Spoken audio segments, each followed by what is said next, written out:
കഴിഞ്ഞുപോയ ജനജീവിതത്തെയും സംസ്കാരത്തെയും കുറിച്ചുള്ള അടയാളപ്പെടുത്തലുകളാണ് ഇങ്ങനെയുള്ള ചില ആചാരങ്ങൾ.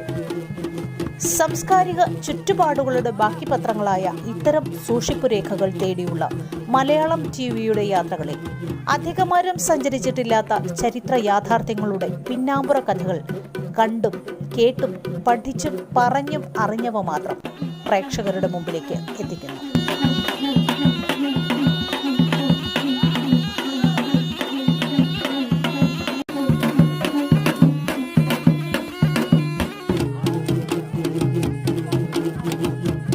ചാതുർവർണ്ണയത്തിന്റെ വിഭാഗീയതകൾ പ്രത്യക്ഷപ്പെടുന്നതിന് മുമ്പ് ആര്യന്മാരുടെ ആത്മീയതയ്ക്ക് അപ്പുറമുള്ള ഭൗതിക ലോകത്തിന്റെ ജീവിതത്തിലെ നാനാജാതി നിറങ്ങളും നാനാർത്ഥങ്ങളും പേറുന്ന ഇത്തരം കണ്ണകി ഘോഷയാത്രകളിൽ മുതുവാൻ തുടങ്ങിയ ആദിവാസ സമൂഹങ്ങളും വണിക്ക് സംഘങ്ങളും ചേക്കേറിയിട്ടുണ്ട് എന്ന് നിസ്സംശയം പറയാം.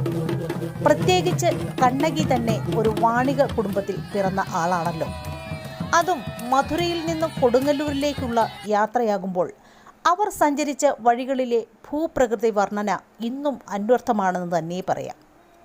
7 മലകൾക്കിടയിലെ ചേലമല എന്ന ചെങ്കുന്നിലെ വേങ്ങമര ചുവട്ടിൽ കണ്ണകിയുടെ ആ യാത്ര അവസാനിപ്പിച്ചപ്പോൾ ചേര സംസ്കൃതിയുടെ കേന്ദ്രീകൃത ഭാഗത്ത് എത്തിയെന്നാണ് അനുമാനിക്കേണ്ടത്.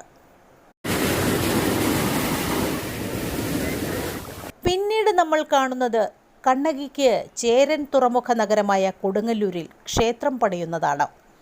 കൊടുങ്ങല്ലൂർ കാവായിരുന്നു ചേര ഗോത്രവർഗ കേന്ദ്രശക്തി സ്ഥാനം.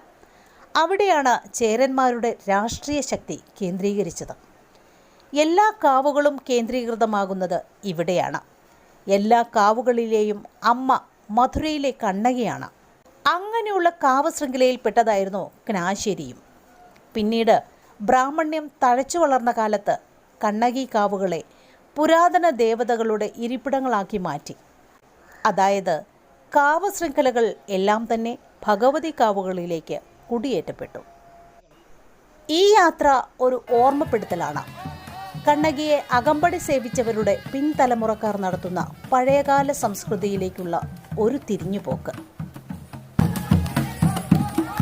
ഇത് ക്നാച്ചേരി ദുർഗാ ഭഗവതി ക്ഷേത്രം. കോതമംഗലത്ത് നിന്ന് ചേലമല, തട്ടേക്കാട്, കുട്ടൻപുഴ, ഉരുളൻതണ്ണി, പെണ്ണൂർക്കുടി എന്ന പിണവൂർക്കുടി വഴി ഏകദേശം 25 കിലോമീറ്റർ സഞ്ചരിച്ചാൽ ഇവിടെ എത്താം. പെരിയാറിൻ്റെ തീരത്തുള്ള അനേകം ജനപദങ്ങളിൽ ഒന്നായിരുന്നു ക്നാച്ചേരി. കൊടുങ്ങല്ലൂരിൽ നിന്നും പെരിയാറിൻ്റെ തീരത്തുകൂടി മറയൂർ വഴി മധുരയ്ക്ക് പോയിരുന്ന ഒരു പൗരാണിക പാത ഉണ്ടായിരുന്നുവെന്ന് ചില സംഘകാല ചരിത്രങ്ങൾ സൂചിപ്പിക്കുന്നു. ഈ പാത കടന്നു പോകുന്നത് ക്നാച്ചേരിയോട് വളരെ ചേർന്നാണ് എന്നുള്ളത് ഏറെ ശ്രദ്ധേയമാണ്. നിരവധി മുനിയറകൾ ഈ പാതയിലുടനീളം കാണാവുന്നതാണ്. ഈ പാതയിലൂടെ ആയിരുന്നത്രേ കണ്ണകിയും ആദിവാസികൾ ഉൾപ്പെടുന്ന സംഘവും ചേര തലസ്ഥാനം എന്നറിയപ്പെട്ടിരുന്ന വഞ്ചിയിലേക്ക് എത്തിയത്. പൗരാണിക വാണിജ്യപാത കടന്നുപോകുന്ന ഇവിടെ നിന്നും നിരവധി റോമൻ നാണയങ്ങളും കണ്ടെത്തിയിട്ടുണ്ട്. ചേര രാജാവായ ചേരൻ ചെങ്കുട്ടവനും സഹോദരനായ ഇളം കോവടികളും ചാത്തനാരും കൂടി പെരിയാറിൻ്റെ തീരത്തുണ്ടായിരുന്ന മേൽപ്പറഞ്ഞ പാതയിൽ കൂടി നടന്നു വരുമ്പോൾ ഒരു ആദിവാസിയായ ഒരാൾ വന്ന് ചെങ്കുന്നിൽ വേങ്ങാ മരച്ചുവട്ടിൽ ജീവൻ വെടിഞ്ഞ കണ്ണകിയുടെ കാര്യം രാജാവിനോട് പറയുന്നു. ആ കണ്ണകിയുടെ കഥ പിന്നീട് കാവ്യം ആക്കുകയാണ് ഇളങ്കോവടികൾ ചെയ്തത്. പ്രസ്തുത ചെങ്കുന്നെന്നറിയപ്പെടുന്ന ചേലമല ക്നാച്ചേരിയിൽ ഏറെ ദൂരെയല്ല എന്നതും പ്രാധാന്യം അർഹിക്കുന്നു. ബുദ്ധ, ജൈന, ശൈവ, വൈഷ്ണവ സംഘർഷകാലത്ത് ക്നാച്ചേരി ക്ഷേത്രം നിരവധി തവണ തകർക്കപ്പെട്ടതായിട്ട് മനസ്സിലാക്കാം. അതിൻ്റെ പല അവശിഷ്ടങ്ങളും കാട്ടിലെങ്ങും കാണാവുന്നതാണ്. അത് ഞാൻ വന്ന സമയത്ത് അത് ചുമ്മാ കാട് പിടിച്ച് ഇഞ്ചവെള്ളം കയറി മുകളിൽ കിടക്കുവാറുണ്ട്. അത് വെട്ടി തെളിച്ച് ആണ് ഈ കല്ലുകൾ കണ്ടെത്തിയത്. കല്ല് താഴെ കല്ല് കണ്ടു. അപ്പൊ അതെന്താണെന്ന് അറിയാൻ വേണ്ടി വെട്ടിയത് വെച്ചാണ്. അങ്ങനെ തെളിച്ചെടുത്താണ്. അപ്പൊ ഇതെല്ലാം ഇടിഞ്ഞിങ്ങനെ കല്ല് നേർന്ന് കിടക്കുവാണ്. അവിടെ ആ ഒരു തറ കെട്ടിട്ടാണുള്ളത്. ആ കല്ല് കളയാതെ വെച്ചിട്ടുണ്ട് അവിടെ. ഇപ്പൊ ആ മേത്തിൽ കളഞ്ഞിട്ട് അത് പൊക്കം ചെലുത്തിയിട്ട് വേണം ഇനി മേത്തിൽ ഉണ്ടാക്കണേ. അങ്ങനെ ഒരു അബദ്ധം സംഭവിച്ചാ. അല്ലെങ്കിൽ അങ്ങോട്ട് ഈ കല്ലുകൾ ഇങ്ങനെ ആ ക്ഷേത്രത്തിന്റെ അവശിഷ്ടങ്ങൾ തൂളി കിടക്കുന്നുണ്ട്. മനസ്സിലായി. എന്റെ കൊച്ചുമണികളെ എല്ലാം കാണുമ്പോൾ ക്ഷേത്രത്തിന്റെ കാണുമ്പോൾ അറിയാലോ. അങ്ങനെയാണ് ക്ഷേത്രമാണെന്ന് മനസ്സിലായത്. പിന്നെയാണ് ഈ പുരാവസ്തു ഗവേഷകരൊക്കെ വന്നത്. ഇവിടെ ചെല്ലുമ്പോൾ നമുക്കൊരു പ്രത്യേക ഊർജ്ജമാണ് എപ്പോഴും. അതെ, ഈ മുതുവാന്മാർ അവിടെ ഒരു ആചാരം നടത്തുന്നുണ്ട്. അത് 10ാമതിന്റെ അന്നാണ് അവർ ചെയ്യാറ്. അത് രാത്രിയാണ് ചെയ്യാറ്. ഇപ്പൊ അവർ പകലാക്കി. അത് എന്താണെന്നറിയാൻ വേണ്ടി ഞാനും പോയിട്ടുണ്ട് ഇതിലെ കാട്ടിക്കിടെ രാത്രി. അവിടെ ഭയങ്കര മേളം കേൾക്കാം. ഇവിടെ മേളവും അട്ടഹാസവും എല്ലാം കേൾക്കാം. ഇതിപ്പോ പല പ്രാവശ്യം കേട്ട് കഴിഞ്ഞപ്പോ ഇത് എനിക്ക് എന്താണെന്ന് ഇപ്പൊ പലരോട് ചോദിച്ചപ്പോ അന്ന് നമ്മുടെ താമസിക്കുന്നോട്ട് ചോദിച്ചപ്പോ ആർക്കൊന്നും അറിയില്ല എന്നാ സംഭവം. പിന്നെ ഒരു കൊല്ലം മേളം കെട്ടി കഴിഞ്ഞപ്പോ ഇത് എന്തായാലും വേണ്ടില്ല, ഇതൊന്നും അറിഞ്ഞിട്ടേ ഉള്ളൂ എന്ന് പറഞ്ഞ് ഞാൻ ടോർച്ചായിട്ട് പോയി രാത്രി. ഏതാണ്ട് ഒരു 11 മണിയായി രാത്രി. അപ്പോഴും പിള്ളേരൊക്കെ ഉറങ്ങിയതിനു ശേഷം പോകാൻ പറ്റുള്ളൂ. ഇനി അവരും കട്ടിലിട്ട് പോളെ. ഞാൻ ടോർച്ച് ഒരു അകത്തേക്കായിട്ടങ്ങ് ചെന്ന് കഴിഞ്ഞ് നോക്കിക്കഴിഞ്ഞപ്പോ തന്നെ ഇവരുടെ പാട്ടും മേള കേൾക്കണേ.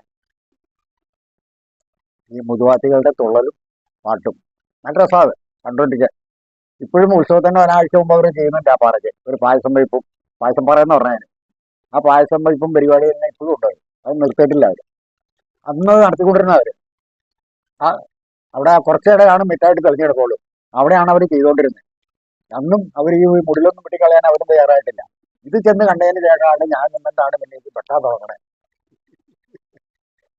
അങ്ങനെ തെളിച്ചെടുത്താണ് ഇന്നത്തെ അവസ്ഥയിൽ അത് വന്നത്. പുരാതന കാലത്ത് ഇവിടം എല്ലാവിധ പ്രതാപത്തോടും കൂടി കഴിഞ്ഞിരുന്നതിൻ്റെതായ തെളിവുകൾ ഇന്നും ക്ഷേത്ര പരിസരത്ത് കാണപ്പെടുന്നു. കരിങ്കല്ലിൽ കൊത്തിപ്പണിത ശ്രീകോവിലും അതിനോട് ചേർന്നു നിൽക്കുന്ന നമസ്കാര മണ്ഡപവും ചെങ്കല്ലിൽ തീർത്ത ചുറ്റമ്പലത്തിൻ്റെ തറകളും തീർത്ഥശങ്കിൻ്റെ ആകൃതിയിലുള്ള ക്ഷേത്രമുറ്റത്തെ കിണറും ധ്വജപ്രതിഷ്ഠ ഉണ്ടായിരുന്നതിൻ്റെ തെളിവുകളായി കൊടിമരത്തിൻ്റെ ലോഹനിർമ്മിതമായ അവശിഷ്ടങ്ങളും ക്ഷേത്ര പരിസരത്തെ വലിയ കുളവും ക്ഷേത്രത്തിലേക്കുള്ള കൽപ്പടവുകളും കൽപ്പടവിലെത്തി നിൽക്കുന്ന ആയുധപുരയും ഏതൊരു ക്ഷേത്രവിശ്വാസികൾക്കും സഞ്ചാരികൾക്കും കണ്ണിന് വിസ്മയക്കാഴ്ച ഒരുക്കുന്നു.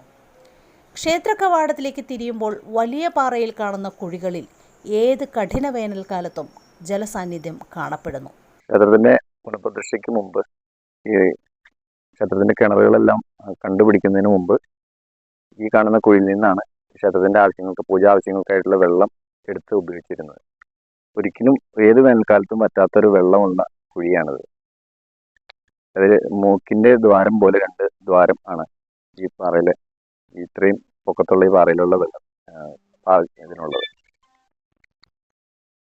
പിന്നെ പിൽക്കാലത്ത് ഇത് ആദിവാസികൾ ക്ഷേത്രത്തിൽ നടത്തുന്ന പായസനേദ്യം, ആദ്യകാലം മുതൽ നടന്നിരുന്ന പായസനേദ്യമാണ്. ആ നേദ്യത്തിനായിട്ട് അവർ ഇതിൽ നിന്ന് കുറച്ച് വെള്ളം എടുത്ത് അതിനകത്ത് ചേർത്തിട്ട് അന്നേ ദിവസം ഇവർക്കാണ് ഈ ക്ഷേത്രത്തിൽ പായസം നേദിക്കാനുള്ള അവകാശം. ഇപ്പോൾ പുനഃപ്രതിഷ്ഠ കഴിഞ്ഞതിന് ശേഷം ക്ഷേത്രം നമ്മൾ തുറന്നു കൊടുക്കുക, അതിനുള്ള നേദ്യം അവരാണ് നടത്തുന്നത്. 3000 കൊല്ലങ്ങൾക്ക് മേലെ, അതായത് ചേരമാൻ പെരുമാളിന്റെ കാലത്തുള്ള ക്ഷേത്രം ആയിരുന്നു. അതിൽ പിന്നെ 2 നശിപ്പ് കഴിഞ്ഞു. ഒരു നശിപ്പ് കഴിഞ്ഞിട്ട് അതിനെ കുറിച്ച് വല്ലതും അറിയാമോ? അതിനെ കുറിച്ച് ഞങ്ങൾക്കറിയില്ല. ഈ ജ്യോതിഷം പറഞ്ഞതിന്റെ അറിവുള്ളൂ. 2 നശിപ്പ് വന്നു. 2 നശിപ്പ്.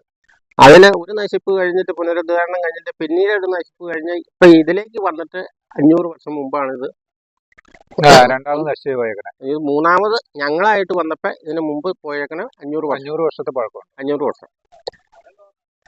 അതാണ് ഞങ്ങൾക്കറിയാവുന്നത്. അതിനു മുമ്പ് പറയണത് ഇങ്ങനെയാ, 3 ആവർത്തി. പക്ഷെ ഞങ്ങൾക്കിപ്പം കാണാൻ കിട്ടുന്നത് 500 വർഷം എന്ന് പറഞ്ഞാൽ അന്നത്തെ ഇരുമ്പ് സാധനങ്ങൾ കുറെ ഇതൊക്കെ അവിടെ നിന്ന് ഞങ്ങൾക്ക് കിട്ടി.